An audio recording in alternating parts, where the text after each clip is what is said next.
The champagne flute shattered against the marble floor, golden liquid spreading like blood across white stone. 200 guests turned to stare as my mother-in-law, Victoria Hawthorne, stood at the center of my wedding reception with a document clutched in her manicured claws. "Attention, everyone." Her voice cut through the classical music like a blade. "Before we continue celebrating, there's a small matter of family business to address. My name is Sophia Bennett. Well, Sophia Hawthorne now as of 3 hours ago." I stood frozen in my $30,000 wedding dress, watching the woman who'd made the past 2 years of my life hell advance toward me with predatory grace. My new husband, Marcus, stepped beside me. Not to protect me, I noticed. To flank me, like a hunter cornering prey. "Darling Sophia," Victoria purred, loud enough for every guest to hear. "As you know, the Hawthorne family has certain traditions. Real wives share everything with their husbands. Everything." She slapped the document on the gift table. "Your dear grandmother left you quite the inheritance last month, didn't she? $2 million, if the lawyers were accurate." Whispers rippled through the crowd. Some guests looked scandalized. Others, Victoria's society friends, nodded approvingly. "Mom," Marcus said, but his tone wasn't protesting. It was prompting. "Maybe we should discuss this privately." "Nonsense." Victoria's laugh tinkled like breaking glass. "We're all family here. Sophia understands that joining the Hawthornes means joining completely. Don't you, dear?" I felt 200 pairs of eyes boring into me. My own parents sat at their table, my mother's face pale with shock, my father half rising from his chair. I caught his eye and shook my head slightly. "Of course," I said, my voice steady as silk. "I understand perfectly." Victoria's smile could have curdled cream. "Then you won't mind signing this little transfer document. It simply moves your inheritance into the Hawthorne Family Trust. Standard procedure. All our wives have done it." That was a lie. Marcus's sister-in-law, Jennifer, had tried to warn me at the bridal shower. She'd pulled me aside, wine-drunk and bitter. "Run," she'd whispered. "They took everything from me, my trust fund, my dignity, my soul. Run while you can." I'd thought she was being dramatic. Now, watching Victoria produce an expensive Mont Blanc pen from her clutch, I understood. This wasn't about tradition. This was about control. Complete, suffocating control. "The papers, sweetheart," Marcus murmured in my ear. His hand found the small of my back, not comforting but pushing. "Just a formality. You know I love you." Did he? Or did he love the $2 million my grandmother had left me? The grandmother who'd built her fortune from nothing, who'd taught me to read contracts before I could read fairy tales, who'd whispered on her deathbed, "Trust no one with what I've given you, Sophie." No one. But I smiled. I took the pen from Victoria's hand, feeling its weight. The crowd held its breath as I leaned over the document. "I should probably read this first," I said lightly. Victoria's laugh was sharp. "Oh, darling, don't be ridiculous. It's your wedding day. Besides, it's all standard legal language. Marcus had our family lawyers draw it up specially." "How thoughtful," I murmured, eyes scanning the first page. It was exactly what I'd expected. A complete transfer of all assets, irrevocable, effective immediately. "Sophie," Marcus's voice carried a warning now. "Everyone's waiting." I looked up at him, this man I'd fallen for 2 years ago. Handsome, charming Marcus who'd swept me off my feet with romantic dinners and surprise trips to Paris. Who'd proposed with his grandmother's ring at sunset on a private beach. Who'd waited until 3 hours after our vows to show his true face. "You're right," I said. "Everyone is waiting." I flipped to the signature page. Victoria practically vibrated with anticipation. Marcus's hand tightened on my back. The crowd leaned forward. And I signed. Victoria snatched the document before the ink was dry, triumph blazing in her eyes. "Welcome to the family, Sophia." Truly. The reception erupted back into motion. Music resuming, conversations flowing. Several of Victoria's friends approached to congratulate her on maintaining family standards. My parents looked stricken. Marcus kissed my cheek, murmuring, "That wasn't so hard, was it?" I smiled and smiled and smiled, because Victoria Hawthorne, in her greed and arrogance, had made one crucial mistake. She hadn't read the document before presenting it to me. She'd simply trusted that the family lawyers had drawn up what she'd ordered. But I'd known this was coming. Jennifer's warning hadn't fallen on deaf ears. I'd spent the last 3 months preparing, and I'd made a few special arrangements of my own, including a visit to Hawthorne and Associates 2 weeks ago, where I'd met with James Pritchard, the senior partner. I'd had tears in my eyes and a recording device in my purse as I'd explained how concerned I was about signing away my inheritance, how Marcus had threatened to call off the wedding if I didn't comply, how Victoria had made it clear I'd never be accepted without surrendering my assets. James, bless his ethical heart, had been horrified. That's coercion, Ms. Bennett. Potentially criminal. I can't be party to. But they'll destroy me if I don't sign, I'd sobbed. The wedding is in 2 weeks. Please, isn't there something you can do?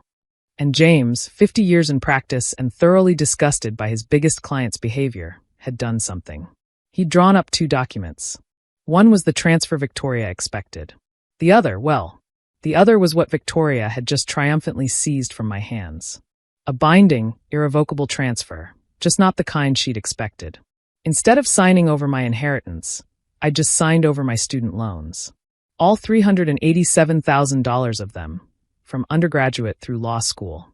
The document transferred all debt obligations related to my education, present and future, to the Hawthorne Family Trust. But that wasn't the best part. The best part was the second page, which Victoria hadn't bothered to flip to in her haste. The page that outlined the family tradition clause I'd asked James to add.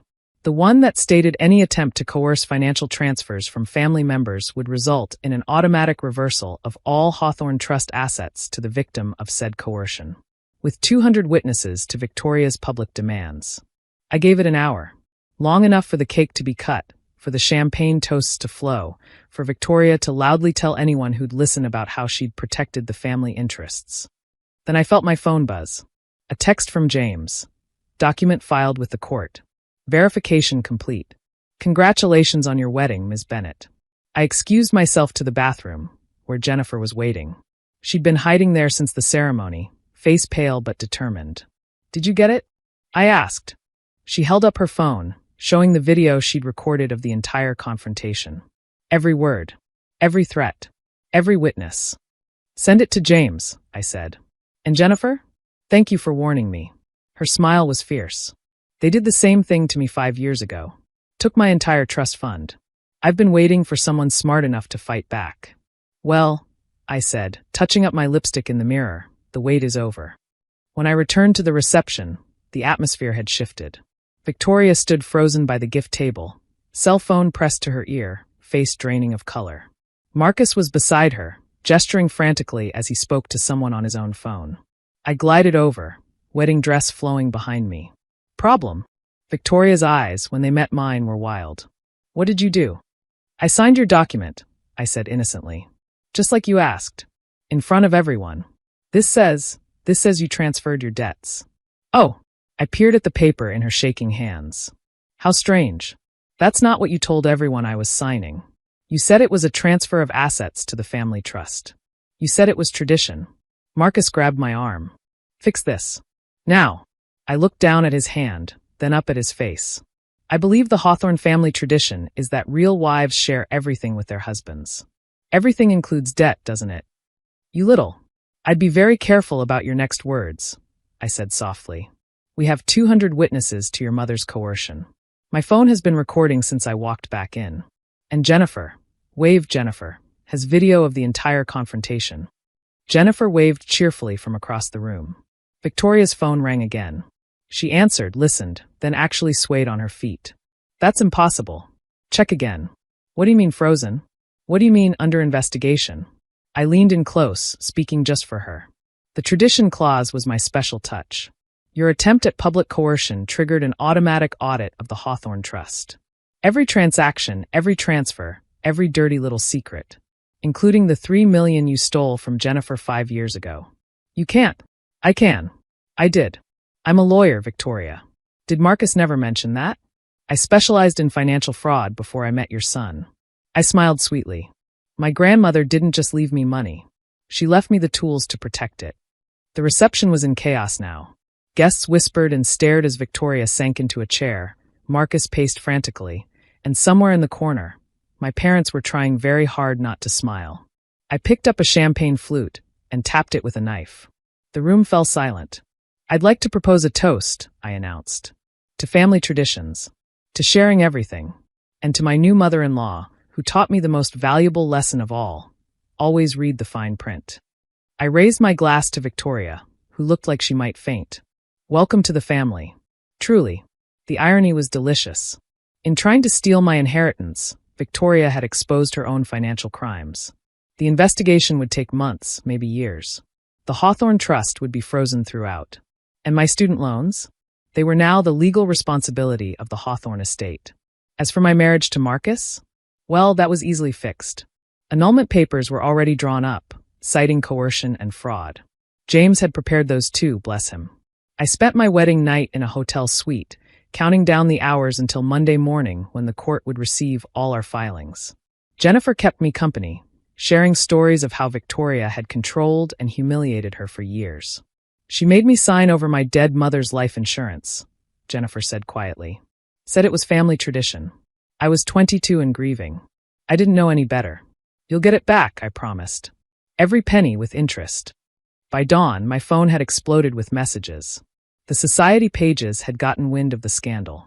Hawthorne wedding ends in financial fraud investigation. The headlines wrote themselves. Marcus sent text after text, alternating between threats and pleas. I blocked him after the 15th message. Victoria tried calling from different numbers. I let them all go to voicemail, saving each increasingly desperate message. Evidence was evidence, after all. My parents arrived at the hotel for breakfast, bringing my passport and a suitcase. Greece, my mother suggested. I hear it's lovely this time of year. Actually, I said, pouring coffee, I thought I'd stay and watch the show. Besides, someone needs to help Jennifer navigate the legal system. My father, who'd never liked Marcus, actually grinned. That's my girl. Your grandmother would be proud.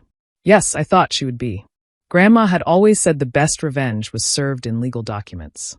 The Hawthorne family had a tradition all right, taking advantage of young women who married into their twisted dynasty.